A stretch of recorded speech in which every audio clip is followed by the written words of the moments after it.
Tonight we are entering one group from the 2026 FIFA World Cup.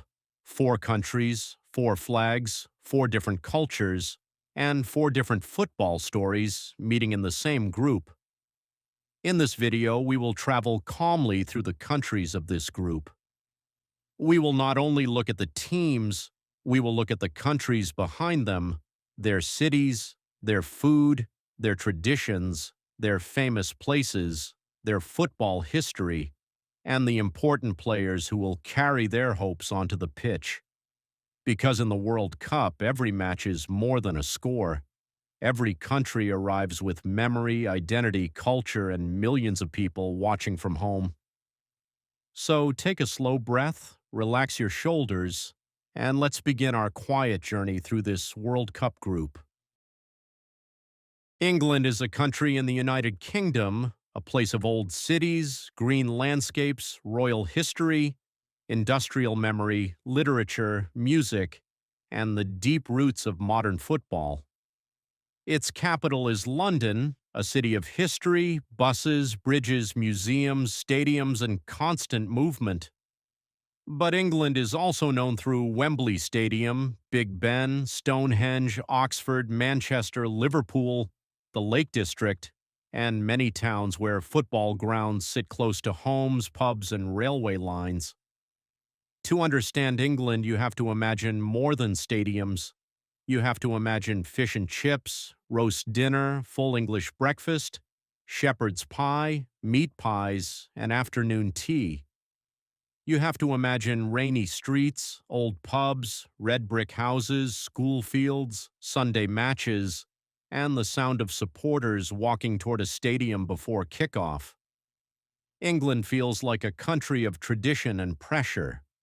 It carries monarchy, literature, pop music, universities, industrial cities, countryside, and a football culture that is both proud and restless.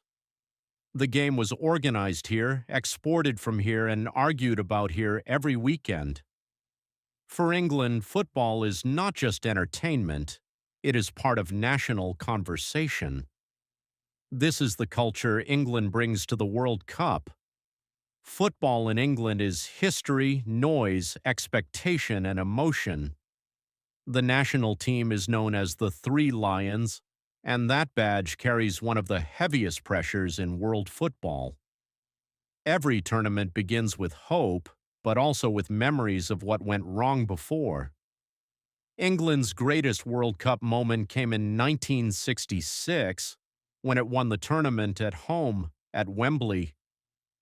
Since then, every generation has carried the weight of that memory. The country has produced legendary names like Bobby Charlton, Bobby Moore, Gary Lineker, Paul Gascoigne, David Beckham, Steven Gerrard, Frank Lampard, Wayne Rooney, and many others. But the question always returns, when will England win again? And now, in 2026, England arrives with talent, pressure, and a new chapter under Thomas Tuchel. Harry Kane is the captain and central figure, a striker with goals, intelligence, leadership, and years of national team responsibility. Jude Bellingham brings star power, physical strength, confidence, and big game personality. Declan Rice gives the midfield control, discipline, and defensive balance. Bukayo Saka brings creativity, directness, and the ability to lift the crowd from the right side. Around them, Jordan Pickford brings tournament experience in goal. John Stones gives calmness and quality in defense. Marcus Rashford adds speed and direct threat. Ebereki Ease and Morgan Rogers bring creativity between the lines, while Kobbie Mainoo, Anthony Gordon, Ollie Watkins, Ivan Toney, and Noni Madueke give England different options and energy. In 2026, England is not short of talent. The question is chemistry, identity, and whether the team can turn promise into a complete tournament. The pressure will be intense because England's history never travels quietly. So when England steps onto the pitch, remember this. You are not only watching 11 players, You are watching Wembley, old stadium culture, fish and chips, rainy match days, football history, national expectation, and the three lions trying once again to turn hope into something unforgettable. And now we move to another story from this group, a different flag, a different culture, a different football rhythm, another country, carrying its own history, its own flavors, its own places, and its own dream. Let's continue. Ghana is a country in West Africa, a place of rhythm, history, color, coastal life, warm food, strong identity, and one of Africa's proudest football traditions. Its capital is Accra, a city of markets, music, beaches, traffic, history, and modern energy. But Ghana is also known through Cape Coast Castle, with its heavy historical memory, Kakum National Park with its rainforest canopy walkway, Kumasi with Ashanti culture and tradition, Lake Volta, one of the largest artificial lakes in the world, and Mole National Park, where wildlife and open landscape show another side of the country. To understand Ghana, you have to imagine more than stadiums. You have to imagine jollof rice, waki, banku, fufu, kelawale, red, and groundnut soup. You have to imagine street food at night, drums, dancing, bright fabrics, family gatherings, coastal air, and people who carry music and movement naturally into daily life. Ghana feels like a country of memory and celebration. It carries the history of ancient kingdoms, colonial struggle, independence, Pan-African pride, and a deep cultural voice that has traveled across the world through music, fashion, food, and football. Ghana can feel joyful, but it also carries serious history. That mixture gives the country emotional depth. This is the culture Ghana brings to the World Cup. Football in Ghana is proud, energetic, physical, and emotional. The national team is known as the Black Stars, a name that comes from the black star on the Ghanaian flag. It is one of the strongest symbols in African football, simple, powerful, and full of national meaning. Ghana's World Cup history has given the football world unforgettable moments. In 2006, Ghana announced itself as a serious World Cup team. In 2010, the Black Stars reached the quarterfinals and came incredibly close to becoming the first African team to reach a World Cup semifinal. That tournament still lives in football memory, full of pride, heartbreak, and emotion. Ghana also remembers legendary names like Abedi Pele, Tony Yeboah, Stephen Appiah, Michael Essien, Sully Muntari, Asamoah Gyan, and Andre Ayew, players who helped shape the image of Ghanaian football across different generations. And now, in 2026, there are important names carrying the story forward. Jordan Ayew brings experience, leadership, and years of national team memory. Antoine Semenyo brings power, speed, and direct attacking threat. Iñaki Williams adds movement, physicality, and another dangerous option in the forward line. Thomas Partey gives midfield experience and control. Abdul Fatawu Isahaku brings energy, creativity, and youthful confidence. Ernest Nuama adds dribbling and attacking spark. Alidu Seidu gives defensive strength, while Gideon Mensah provides balance on the left side. Lawrence Ati-Zigi brings experience in goal. In 2026, Ghana arrives with pride and pressure. The Black Stars are not only trying to compete, they are trying to reconnect with the emotional height of their best World Cup memories. Ghanaian fans know what this team can mean when it finds rhythm, courage, and belief. The challenge is difficult, but Ghana has always carried a special World Cup feeling, a mix of music, fight, speed, emotion, and national pride. So when Ghana steps onto the pitch, remember this: you are not only watching 11 players, You are watching jollof rice, waki, coastal history, Accra energy, Ashanti culture, West African rhythm, colorful streets, proud supporters, and the Black Stars carrying Ghana's football identity onto the world stage. And now we move to another story from this group. A different flag, a different culture, a different football rhythm, another country, carrying its own history, its own flavors, its own places, and its own dream. Let's continue. Croatia is a country on the Adriatic Sea, a place of stone cities, islands, clear water, mountain roads, old towns, and one of the most remarkable football stories in modern World Cup history. Its capital is Zagreb, a city of squares, cafes, old streets, and Central European rhythm.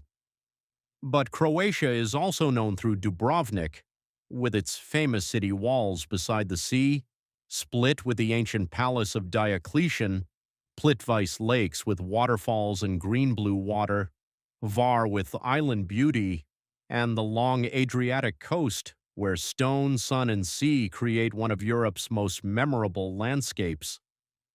To understand Croatia, you have to imagine more than stadiums.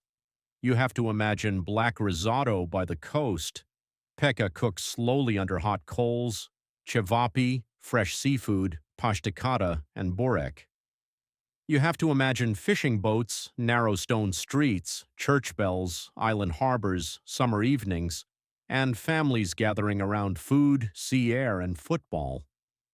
Croatia feels like a country of sea and endurance. It is not large, but it carries a powerful identity. It has Mediterranean beauty, Central European history, Balkan energy, and a deep sense of national pride. Its cities can feel ancient and calm, but when football begins, the emotion becomes sharp and loud. This is the culture Croatia brings to the World Cup. Football in Croatia is technical, intelligent, stubborn, and emotional. The national team is known as the Vetrani, the Fiery Ones, and that name fits the way Croatia plays. It is a team that often suffers, survives, waits, and then finds a way. Penalties, extra time, midfield control, mental strength, and belief have become part of its World Cup identity. Croatia has achieved far more than its size suggests. In 1998, shortly after independence, Croatia finished third at the World Cup and announced itself to the football world.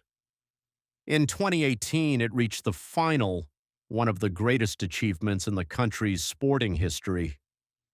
In 2022, it finished third again, proving that 2018 was not a miracle, but part of a deeper football culture.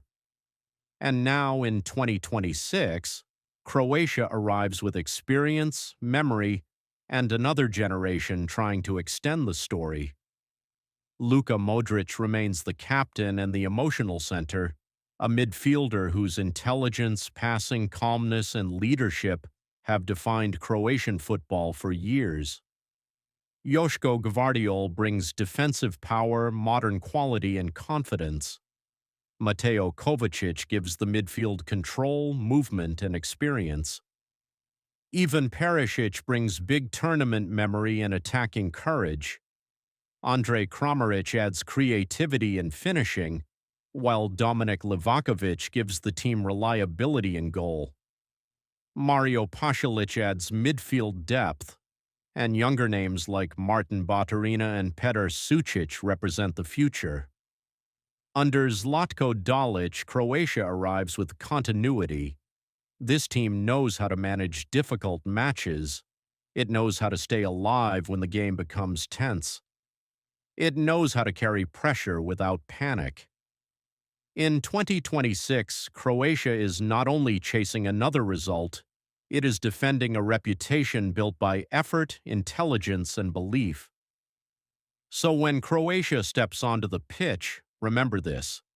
You are not only watching 11 players, you are watching Adriatic islands, stone cities, black risotto, coastal winds, national pride, impossible resilience, and the Vetrini, proving again that football greatness is not measured only by the size of a country. And now we move to another story from this group, a different flag, a different culture, a different football rhythm, another country, carrying its own history, its own flavors, its own places, and its own dream. Let's continue. Panama is a country in Central America, a place of tropical landscapes, ocean routes, city lights, islands, rainforest, canal history, and an underdog football spirit that carries real emotion. Its capital is Panama City, a place where modern towers, old streets, water, business, and culture meet.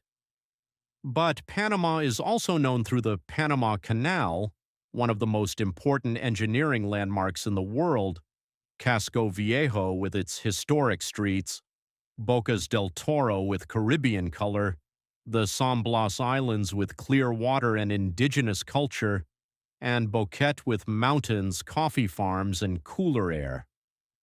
To understand Panama, you have to imagine more than stadiums. You have to imagine sancocho, warm and comforting, ceviche by the coast, arroz con pollo, carimañolas, patacones, and tropical seafood shaped by both the Caribbean and the Pacific. You have to imagine rainforests, boats, music, bright streets, humid air, markets, and a country that feels like a meeting point between oceans, cultures, and continents. Panama feels like a country of connection. The canal made it one of the great crossroads of the world. Ships pass through, people pass through, cultures mix, and the country carries a rhythm that feels open, tropical, and alive.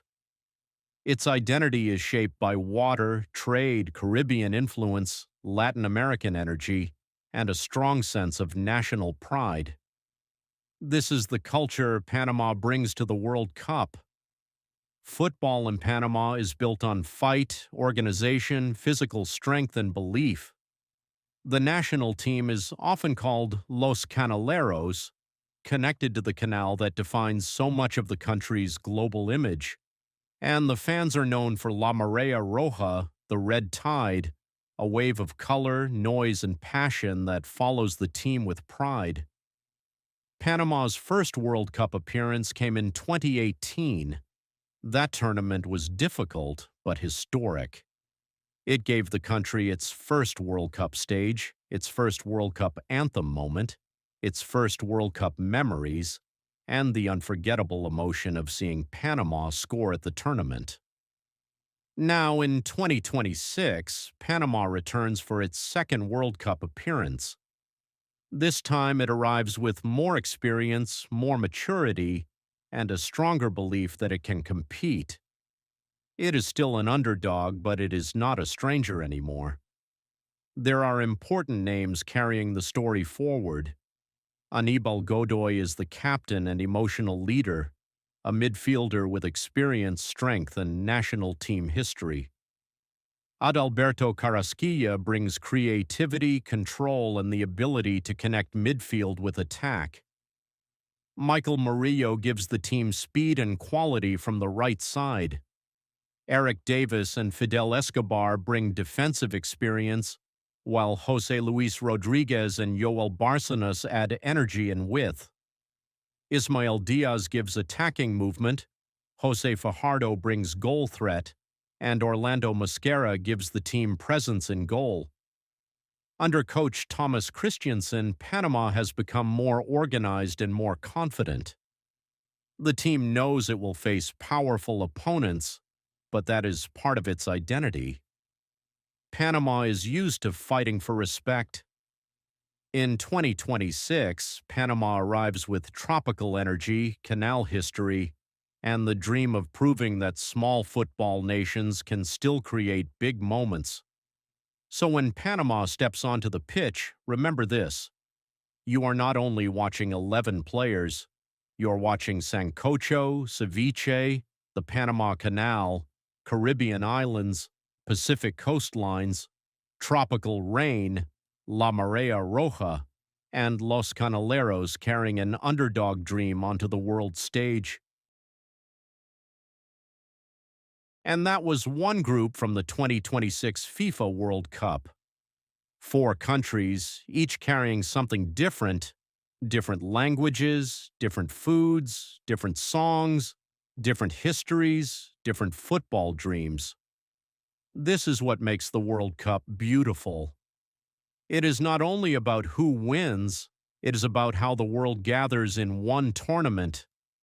A flag becomes more than a flag, a team becomes more than 11 players, and a match becomes more than 90 minutes. Now, when you see these countries on the World Cup screen, they will not feel like simple names in a group. They will feel like places, like people, like cultures, like stories. And tonight you learned one more part of the World Cup,